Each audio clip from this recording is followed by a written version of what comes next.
નમસ્કાર મિત્રો, સ્વાગત છે તમારું HNGU સ્ટડી પોઈન્ટ યુટ્યુબ ચેનલના એક નવા વિડીયોમાં. મિત્રો, આજના આ વિડીયોની અંદર આપણે ગુજરાત પોલીસ ભરતી 2025 અંગેની વાત કરવી છે. વિડીયો શરૂ કરતાં પહેલાં હું તમને એક ક્વેશ્ચન પૂછવા માગું છું કે તમારા સામે બે વ્યક્તિને ઊભા રાખવામાં આવે. એક હોય પોલીસ સબ ઇન્સ્પેક્ટર PSI અને બીજા હોય વર્ગ 4ના કોઈ ક્લાર્ક અથવા તો સફાઈ કામદાર. તો બંનેને જોઈ અને તમને શું લાગે કે કોના પ્રત્યે તમારે વધારે રિસ્પેક્ટ હશે? તમને એવું લાગે કે જે PSI બને છે એમણે વધારે મહેનત કરી અને વધારે હાર્ડ પેપર આપી અને એમણે જે છે એ PSI બન્યા હશે, તો તમારી રિસ્પેક્ટ ઓટોમેટિકલી જે છે એ PSI તરફ વધારે જશે. જ્યારે જે ક્લાર્ક હોય વર્ગ 4ના અથવા તો સફાઈ કામદાર હોય એમના બાજુ એમનું કામ નાનું છે એવું નથી કહેવું મારે, પરંતુ તમને એવું હોય કે આમની એક્ઝામ જે છે એ જનરલી સહેલી હોતી છે. તો આ વખતે PSI ભરતીની અંદર કંઈક આવું થયું છે, તો એના વિશેની વાત આપણે આજના આ વિડીયોની અંદર કરવી છે. સાથે સાથે પોલીસ કોન્સ્ટેબલનું પેપર કેવું આવી શકે છે એના રિલેટેડ એક મસ્ત મજાનો લેખ છે, એના વિશેની વાત આપણે આજના આ વિડીયોની અંદર કરવાના જ છીએ. મિત્રો, HNGU study point YouTube channel દ્વારા તમને પોલીસ ભરતીની તમામ માહિતી સૌપ્રથમ અને સચોટ રીતે પૂરી પાડવામાં આવે છે. ભવિષ્યમાં પણ આવી તમામ માહિતી મેળવવા માટે ચેનલને અત્યારે સબસ્ક્રાઇબ કરી લેજો. તો હવે શરૂ કરીએ આજનો આ વિડીયો.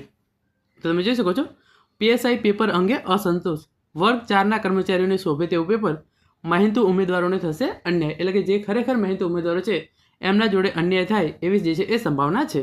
પોલીસ કોન્સ્ટેબલ ભરતીનું પેપર તો સાવ નિમ્ન કક્ષાનું આવશે.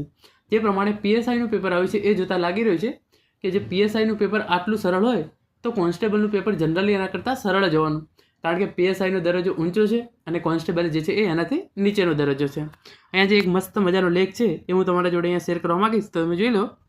પોલીસ સબ ઇન્સ્પેક્ટરની પરીક્ષામાં વિસ્તૃત સિલેબસ સામે પ્રશ્નપત્રનું સ્તર એકદમ સામાન્ય.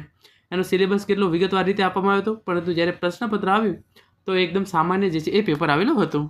તમે આ જોઈ લો, આ પરિપત્ર છે, જે આ લેખ છે એને મારે તમારા જોડે ડિટેલની અંદર શેર કરવો છે. તાજેતરમાં યોજાયેલ પોલીસ સબ ઇન્સ્પેક્ટરની પરીક્ષામાં કોઈપણ પ્રકારની ગેરરીતિ વિના પારદર્શક અને સફળતાપૂર્વક સંપન્ન થયેલી છે. જે PSIની પરીક્ષા છે એ કોઈપણ પ્રકારની ગેરરીતિ વિના પારદર્શક અને સફળતાપૂર્વક જે છે એ પૂરી થયેલી છે. પોલીસ ભરતી બોર્ડના અધ્યક્ષશ્રી, વહીવટી મંડળ અને ઉમેદવારો સાથે પોલીસ તંત્રનો પણ પૂરતો સહયોગ રહ્યો, જેનાથી હજારો ઉમેદવારોએ શાંતિપૂર્ણ માહોલમાં પરીક્ષા આપી શકે. એ બદલ અમે દિલથી આભાર વ્યક્ત કરીએ છીએ. ઉમેદવારો માટે એક યોગ્ય, નિષ્પક્ષ અને નિયમિત રીતે પરીક્ષા લેવાય એ અત્યંત પ્રશંસનીય બાબત છે.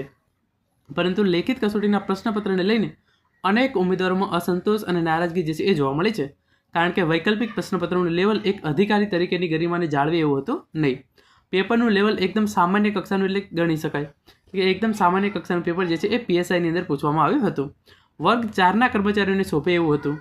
ભરતી બોર્ડને અને પેપર સેટર તજજ્ઞશ્રીઓને જણાવ્યું કે આપ શ્રી એક બાજુ તો મજબૂત કડક નિયમો અને સિલેબસ બનાવો છો. PSIનો સિલેબસ આવે ત્યારે તમામ ઉમેદવારોનું મનમાં હતું કે આ વખતે પેપર જે છે એ બહુ જ હાર્ડ આવશે, કારણ કે સિલેબસ જે છે એ ડિટેલની અંદર આપવામાં આવ્યો હતો.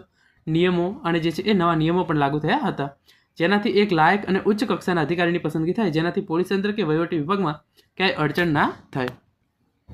નવા નિયમો મુજબ વિસ્તૃત સિલેબસ આપેલો છે, જેમાં 100 માર્ક્સનું ગણિતનું ભારણ જે છે એ મૂકેલ છે. સાથે સાથે ગણિત અને સામાન્ય જ્ઞાનના બંને વિભાગમાં 40% ઓછામાં ઓછા પાસિંગ માર્ક્સનો જે છે એ કટ ઓફનો નિયમ જે છે એ પણ મૂકવામાં આવેલો છે, જેનાથી નબળા અને ઓછા માર્ક્સવાળા વિદ્યાર્થીને સ્થાને લાયક ઉમેદવારની પસંદગી થાય. આ બાબત અમને સ્વીકારે છે. પરંતુ શું ખરેખર તાજેતરમાં યોજાયેલ PSIના પ્રશ્નપત્રમાં આપશ્રી દ્વારા બનાવેલા સિલેબસ અને નિયમોનું પાલન થયું છે ખરા? તાજેતરના દરેક ઉચ્ચ કક્ષાની પરીક્ષામાં વિધાનવાળા પ્રશ્નોનું ભારણ જોવા મળતું હોય છે, પરંતુ આ પ્રશ્નપત્રમાં બધા જ પ્રશ્નો વન લાઇનર હતા. આ વખતે PSIની પરીક્ષામાં એક પણ વિધાનવાળો પ્રશ્ન જે છે એ જોવા મળ્યો નહોતો. તમામ પ્રશ્નો જે છે એ વન લાઇનર હતા. પછી મોટા ભાગના પ્રશ્નો પૂછાયેલા જોવા મળ્યા હતા. વિસ્તૃત સિલેબસ આપેલો હોવા છતાં સિલેબસને અનુસરવામાં આવ્યો નથી. અમુક પ્રશ્નો સિલેબસ બહારના પણ જોવા મળ્યા હતા. તો અલગથી વિસ્તૃત સિલેબસ બનાવવાનો અર્થ શું? તો અમુક પ્રશ્નો જે છે એ સિલેબસ બહારના વન લાઇનર પ્રશ્નો જે છે એ પૂછવામાં આવેલા હતા. આપ શ્રી તજજ્ઞ હોવા છતાં એવી ચૂક કેવી રીતે થઈ ગઈ? આવી રીતે પ્રશ્નપત્ર બનાવવામાં આવશે તો મહેનતુ અને લાયક ઉમેદવાર અને ઓછી તૈયારીવાળા નબળા ઉમેદવાર વચ્ચેનો ભેદ બિલકુલ જોવા મળશે નહીં. જે ઉમેદવારોએ PSI લેવલની તૈયારી કરી છે અથવા તો કોઈ સામાન્ય CCEની તૈયારી કરી છે, એ ઉમેદવારો પણ આ PCAની જે છે એ જે PSIની પરીક્ષા છે એ આસાનીથી પાસ કરી લે એ પ્રકારનું જે છે એ પેપર પૂછવામાં આવેલું હતું, જેથી મહેનતુ ઉમેદવાર સાથે અન્યાય થયો છે. જો આવી પદ્ધતિથી પરિણામ આવશે તો 40% વાળો નિયમ પણ જળવાશે નહીં, કારણ કે સરળ પ્રશ્નપત્ર હોવાના કારણે દરેક ઉમેદવારને સારા માર્ક્સ આવતા હોય છે.